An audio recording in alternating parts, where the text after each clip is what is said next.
PAP.fr, première plateforme immobilière sans commission, présente Sud Radio, on parle IMO. On parle IMO, l'émission 100% immobilier de Sud Radio. Et forcément, c'est avec lui, Marc Ezrati. Bonjour Marc. Bonjour Laurence, bonjour à tous. Et on démarre avec le journal de l'IMO. Sud Radio, on parle IMO, le journal. Avec gardienrecrute.com, le site de recrutement 100% gratuit dédié aux gardiens et employés d'immeubles.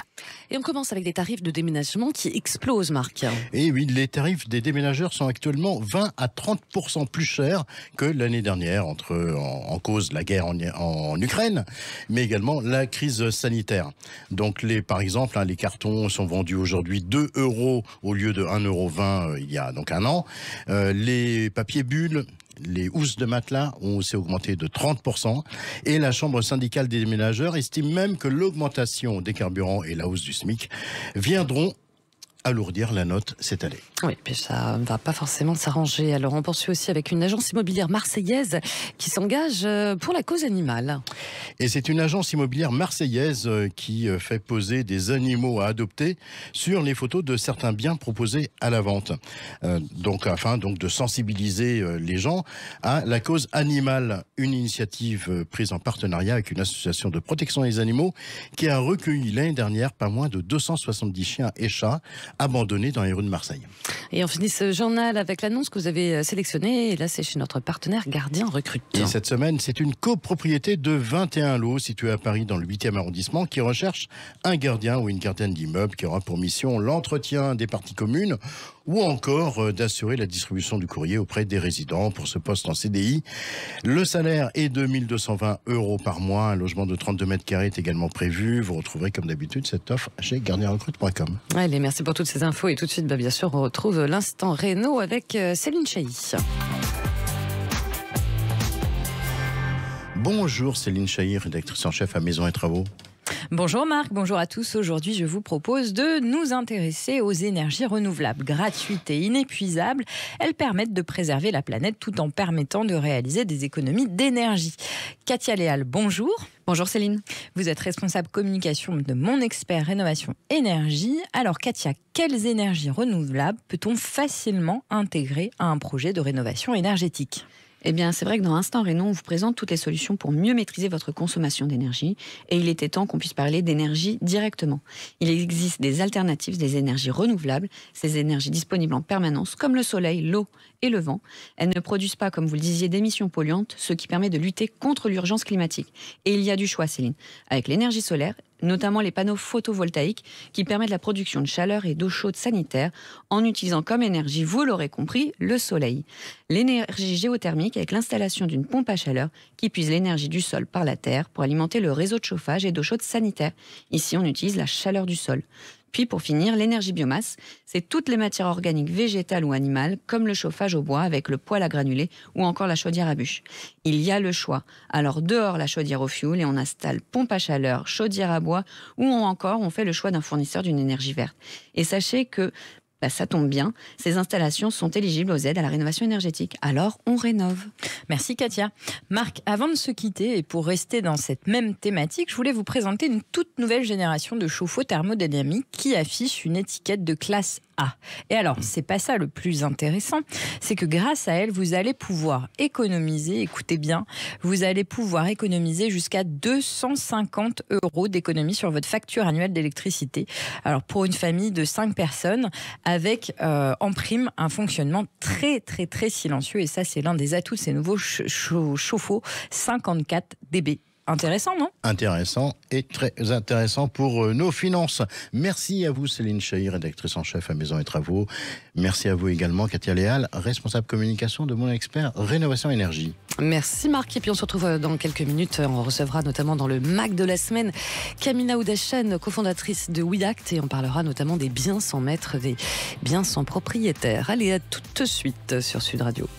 Sud Radio, le MAG de l'IMO, décryptage et tendance de l'immobilier. Avec Mon Expert Rénovation Énergie. C'est la suite d'On parle IMO, l'émission 100% immobilier de Sud Radio. On est toujours bien sûr avec Marc Ezrati. Et tout de suite, c'est le MAG de la semaine. Bonjour Camilla Oudachan. Bonjour. Alors, cofondatrice de WeAct. Camilla, aujourd'hui on parle des biens sans maître. C'est quoi un bien sans maître ? Un bien sans maître est un bien immobilier. Il y a plusieurs cas.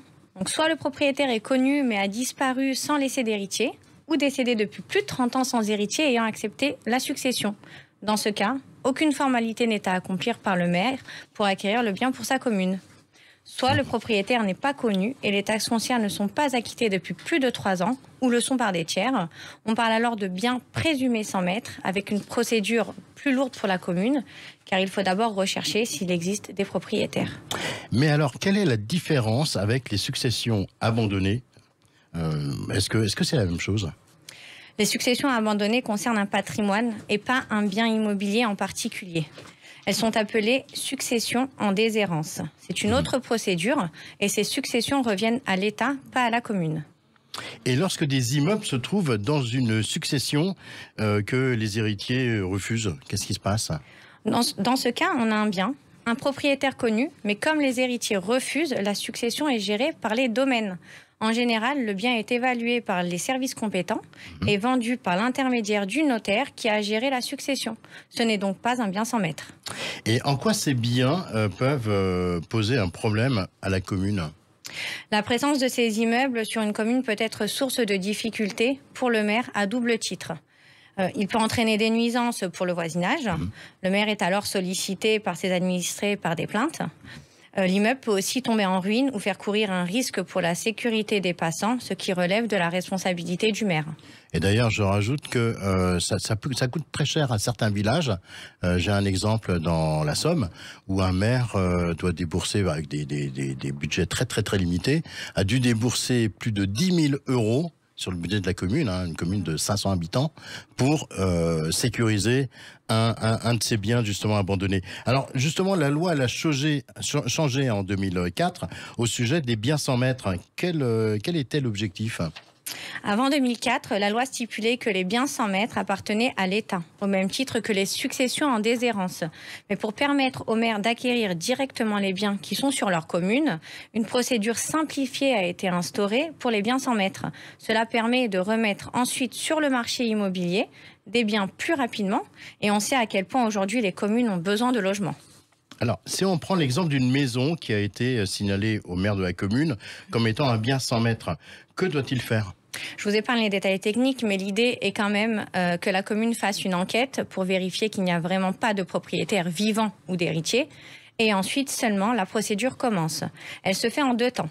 Un constat que le bien est sans maître par un arrêté municipal, puis l'incorporation dans le domaine communal ou intercommunal. Si personne ne se manifeste dans les 6 mois, la procédure prévoit que le bien finira dans le domaine de la commune. Alors, la commune fait une enquête, vous l'avez dit. Quel professionnel pour aider le maire dans ses recherches ? Il y a plusieurs catégories de professionnels qui sont sollicités. Les géomètres pour fixer et s'assurer des limites du terrain. Les généalogistes, bien sûr, qui vont permettre de retrouver des héritiers ou affirmer qu'il n'y en a pas. Les notaires qui vont aider à la recherche de titres de propriété et des propriétaires. Mais ils peuvent aussi compter sur les registres d'état civil ou des enquêtes de voisinage. Et si un héritier se manifeste dans les 6 mois de l'arrêté municipal, qu'est-ce qui se passe à ce moment-là ? Si le propriétaire se fait connaître pendant la procédure, il y a une obligation de restitution. Le propriétaire va devoir prouver son droit, mais aussi payer les taxes. Car n'oublions pas que la procédure a commencé parce qu'il n'a pas payé ses taxes foncières depuis au moins 3 ans. Et si la mairie a dû engager des frais pour conserver le bien, le propriétaire devra aussi les rembourser. Est-ce que vous pouvez me dire comment on sait s'il y a des biens sans maître sur sa commune ? Il suffit de se promener dans la commune dans un premier temps et d'observer. Et sinon, de manière plus administrative, il faut consulter les arrêtés du maire constatant la présence d'un bien sans maître sur la commune. Dans ce cas, nous sommes au début de la procédure, ou ceux constatant l'entrée du bien dans le patrimoine de la commune. Et là, on est plutôt en fin de procédure. Alors, il y a aussi, je crois, les préfectures qui établissent des listes de biens sans maître. Aussi, ouais, c'est ça. Hein, tous les... Et est-ce qu'on sait combien il y a de biens sans maître environ par chaque année ? Alors, je vous avoue que je n'ai pas les chiffres. Eh ben moi j'en ai. Ah ouais, super, vous allez nous le dire. Voilà. Donc par exemple un département comme le Pas-de-Calais en compte à peu près 300 par an. Voilà. Par contre, à Paris, il y en a une grosse ville comme Paris, il y en a beaucoup moins. Et ça, j'ai pas le chiffre exact. Bon, enfin, c'est une autre histoire. On essaiera de les trouver. Est-ce que vous avez quelques anecdotes à nous raconter sur les biens sans maître ? Oui. Par exemple, en 2015, une commune s'est vue refuser le droit d'acquérir un immeuble par cette procédure de biens sans maître, car elle n'avait pas fait assez de recherches. En réalité, le propriétaire n'était pas décédé. Le bien n'était donc pas sans maître. Également en 2017, une commune a tenté de récupérer un bien car les propriétaires étaient décédés. Mais le fils a pu justifier qu'il occupait lui-même le bien depuis plus de 40 ans. Il a donc été déclaré propriétaire et la mairie n'a pas pu incorporer le bien à la commune. Mais pour en arriver à une telle situation, à une telle procédure, c'est que la maison ne devait quand même pas être en bon état ou il avait dû oublier de payer ses taxes foncières depuis un moment. Merci beaucoup Camilla Oudachenne, cofondatrice de WeAct. Merci d'avoir fait le détour par les studios de Sud Radio ce matin. On rappelle qu'avec votre collègue Caroline Paroli, vous allez publier un bouquin sur les biens sans maître à la rentrée aux éditions Bréal. Je pense qu'à ce moment-là, on en reparlera avec vous et avec Caroline. Eh ben c'est parfait, les biens sans maître, sujet passionnant. Allez, on marque une pause et on se retrouve dans quelques instants avec notamment Corinne Joly, présidente de particulier à particulierpap.fr pour le coaching IMO. Et aujourd'hui avec Corinne, vous allez tout savoir pour connaître l'histoire de vos maisons. À tout de suite sur Sud Radio. PAP.fr, première plateforme immobilière sans commission présente. Sud Radio, on parle IMO. C'est la suite d'On parle IMO, l'émission 100% immobilier de Sud Radio. On est toujours bien sûr avec Marc Ezrati. Et tout de suite, c'est le coaching immobilier avec Corinne Joly, présidente de particulier à particulier PAP.fr. Et ce matin, on va partir à la découverte de l'histoire de vos maisons. Bonjour Corinne Joly. Bonjour. Alors, on a évoqué tout à l'heure avec Camilla Oudachenne les biens sans maître. Et cette semaine, vous allez tout nous dire pour connaître l'histoire de nos maisons, comme l'a dit Laurence. Bref, avec vous, on va faire de la généalogie immobilière. Exactement, parce que la plupart des biens... Si, mais moi j'adore, c'est passionnant, un sujet de... Et c'est vrai que la plupart des biens ont des maîtres. Exactement. Donc ils ont une histoire, des propriétaires successifs, et tout ça peut se retrouver. À condition d'être quand même un petit peu motivé pour lire de la documentation. Alors, justement, par où doit-on commencer si on veut en fait dresser l'arbre généalogique de nos maisons ? Alors, le point de départ, il est simple, c'est un document que vous avez déjà, c'est votre acte de propriété.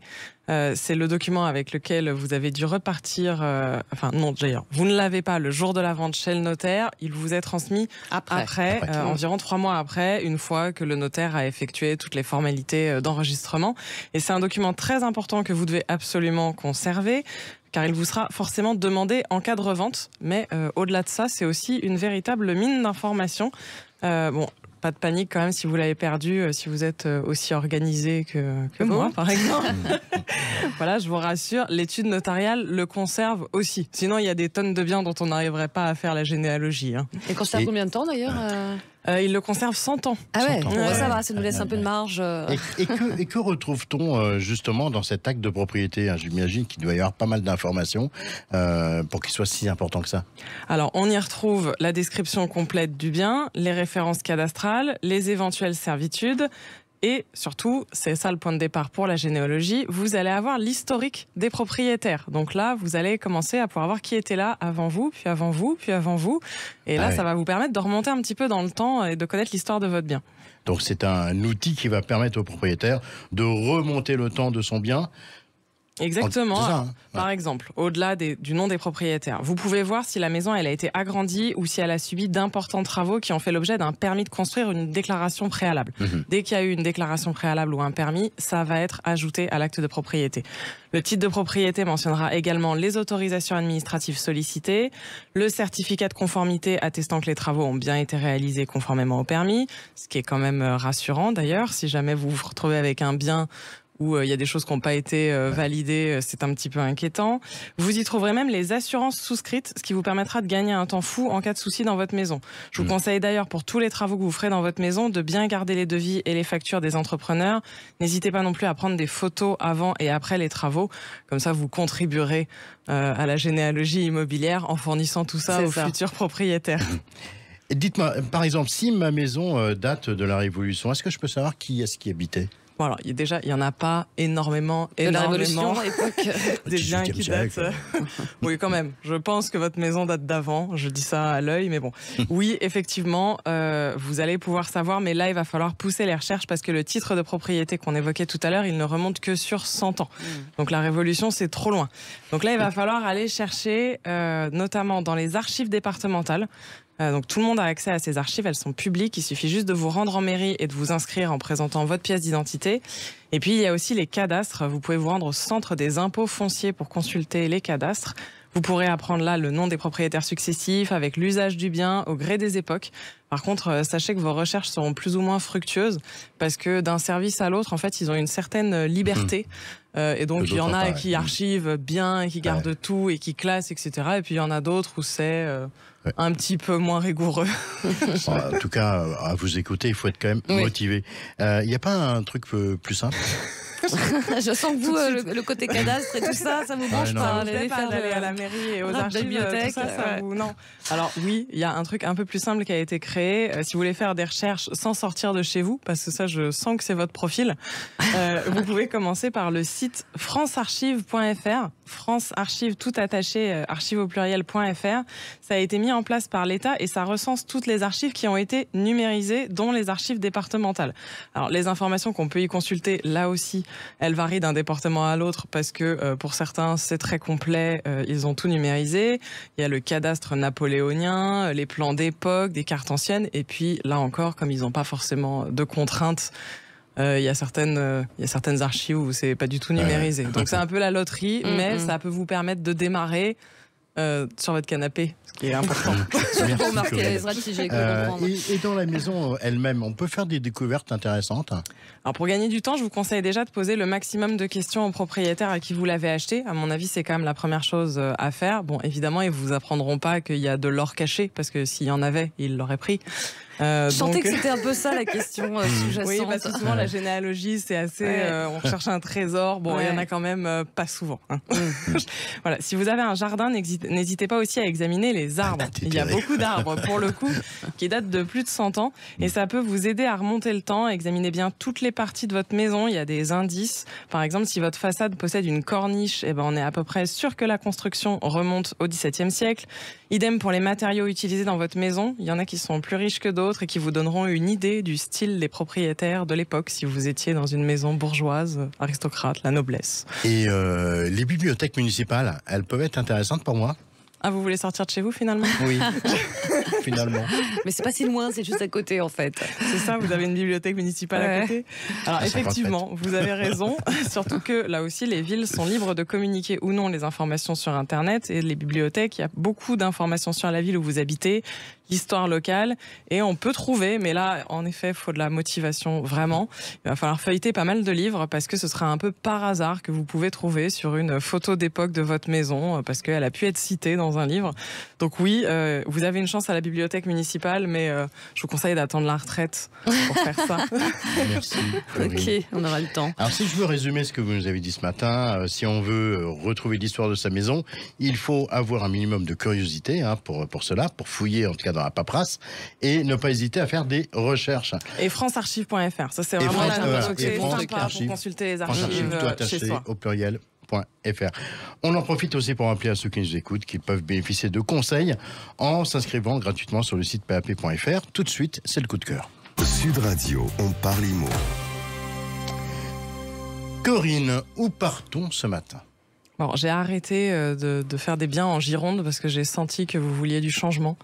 Donc j'y vais par palier, je m'éloigne un peu. Alors on part pas très loin, on part dans le département des Landes, tout près de l'océan, à Biscarrosse, voilà. Oui, et Biscarrosse, c'est très très sympa. C'est une charmante station balnéaire, pas loin de la Gironde. Qu'est-ce qu'on y trouve sur pap.fr? Alors c'est un bel appartement tout neuf dans un immeuble du coup neuf, une petite résidence de 2 étages. Donc pour commencer, qui dit neuf dit excellente performance énergétique. Il est classé A parce que l'appartement répond aux dernières normes en matière d'isolation, mais aussi il n'y aura pas de travaux dans la copropriété avant une bonne dizaine d'années. Donc tout ça, ça fait des coûts en moins. Et puis du coup, comme il est neuf, vous n'avez plus qu'à poser vos meubles et vos valises. C'est du prêt à habiter. Et puis comme c'est un appartement neuf, au moins ça sera rapide de connaître l'histoire de la maison. Exactement. Pour la généalogie, ça va vraiment vraiment être très très rapide, pas besoin d'aller chercher dans les archives, c'est neuf. Je sais que vous êtes déçus, mais...